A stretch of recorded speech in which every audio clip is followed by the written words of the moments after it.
Hey everyone, it's Brie and I'm back with another scrapbook process video for the SpiegelMom Scraps design team. And I'm going to be working with this sequin mix here. It is called Penguin Suit. And I am also going to be working with that cut file that you just saw right there. It is designed by Lacey Ann Designs and I purchased it on Etsy. So for my layout, I'm going to go ahead and start off with some mixed media. I've already prepped a piece of white marshmallow basil cardstock with some clear gesso, and I'm going to go ahead and use the stencil that's designed by Paige Evans, and I'm going to push some light modeling paste through it.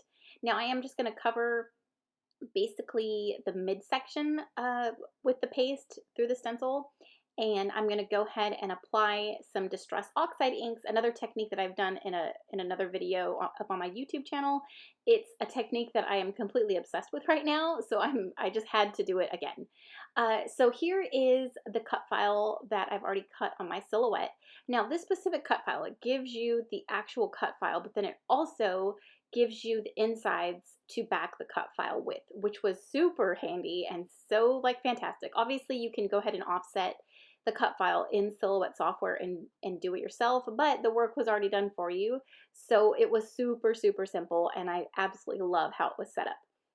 So back to the sequin mix. Now this sequin mix is gorgeous. It is black. It has black tones, but then it also has these circle sequin pieces that is they're holographic, maybe like iridescent, like a pattern on them, and they're so cute. But it also comes with like a clear gray as well as some flat black sequins as well.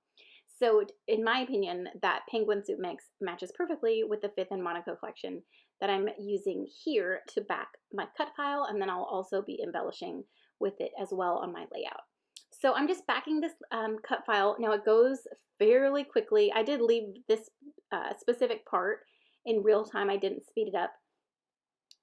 But yeah, it just made it so simple just to back it because it already came prepped for you, and all you had to do was just cut it out on your cutting mat, and it was so easy, so easy. So I'm going to go ahead and speed it up and just finish backing the cut file, but you can see how simple it is. I just apply some clear glue and then stick down the letter to back each portion of the cut file. And I love this floral paper. I was kind of torn. I wasn't sure which side of the paper I wanted to use, but I did end up using the polka dot, excuse me, I can't talk, the polka dot side, because to me it matched the sequins real nicely, and I thought it would look better this way. So, so my title is going to be Friday, and I am going to go ahead and add on to it here shortly. But let's get started on the mixed media. So like I did mention before, I've done this technique in one of my recent process videos up on YouTube, where I blend on some Distress Oxide inks onto some paste that is already dried. So that's what I'm going to do here. And I'm going to start with Picked Raspberry. And I chose colors that were prominent in the Fifth and Monaco collection. Now this does look really spotty from here, but I do cover up the majority of it, and then I do add more liquid. So it does get covered up. But keep in mind, since I do have gesso on my layout, it does help with the blending. It just makes it more smooth, and you're able to get like a more clean blend, in between the colors that you're applying on. I do love to use Distress Oxide ink on Bristol paper. To me, that is like the smoothest cardstock for Distress Oxides, and that is my cardstock of choice. But I don't have it in 12 by 12. I only have it, I think, in 9 by 12.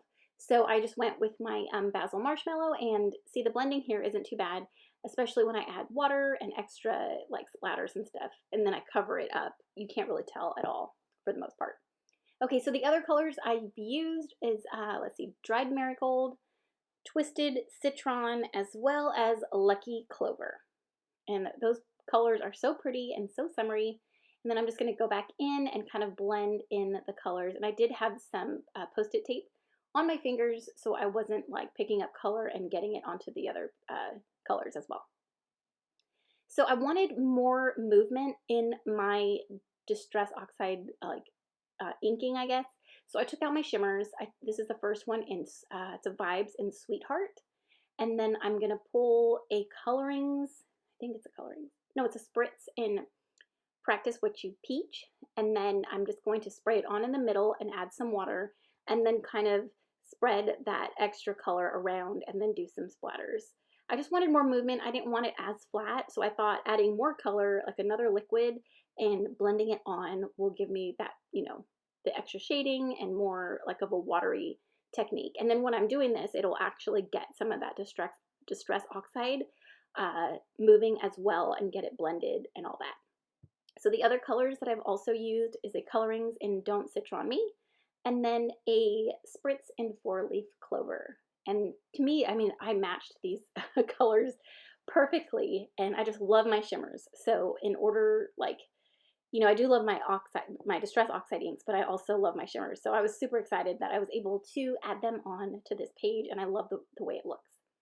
So instead of using white splatters, white paint splatters that I usually do, I thought I'd go with black because there are a lot of pops of black in the Fifth and Monaco collection, and there was a lot of black in the pattern paper that I used to back my cut file.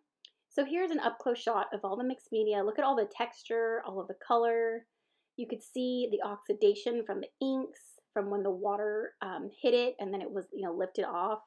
You can see some of the shimmers and of course, of the black paint splatters. So I'm going to go ahead and start embellishing on my page. I thought I could get, I needed some more like pattern on my paper or on my layout. So I had these scraps of another piece of pattern paper from the collection, and I'm going to go ahead and glue them down to the top and the bottom of my page. And then I popped up the entire cut file on some Scotch foam tape. And then I'm going to go ahead and take all the release paper off and get the entire cut file down.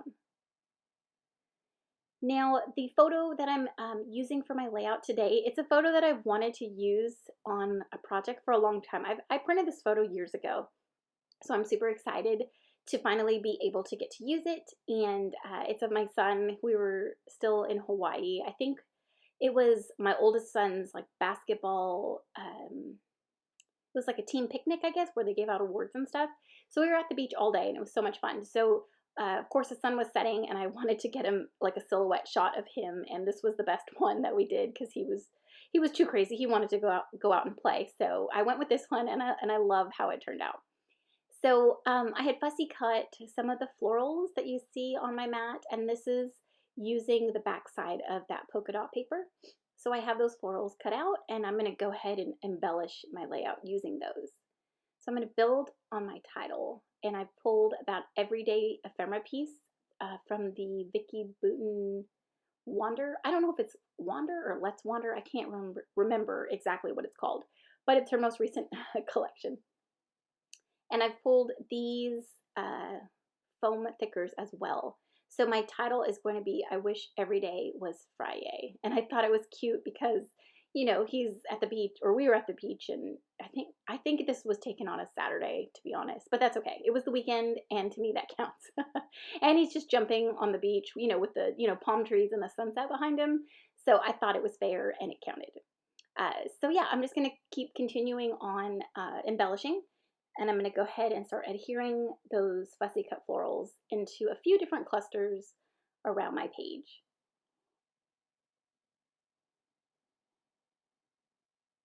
I had so much fun creating this layout. It was just like, the greens and working with the orange and then the pinks. The Fifth and Monaco collection is just gorgeous. So I was excited to get to use up what I had left of it. And the fact that the penguin suit sequin mix matches so well with it, it just made me so excited. All right, so I'm just pulling some cardstock stickers from the collection and embellishing here and there. And I don't think I embellished too much. I had some of these puffy butterflies, and then I start, I believe, working on getting my sequins down. So I'm going to pour those onto my mat, and I'm going to grab my trusty crystal katana, which is my favorite tool to use when I am applying sequins onto my page. I did have the Marvy jewel picker, and I do like that one. I love it a lot.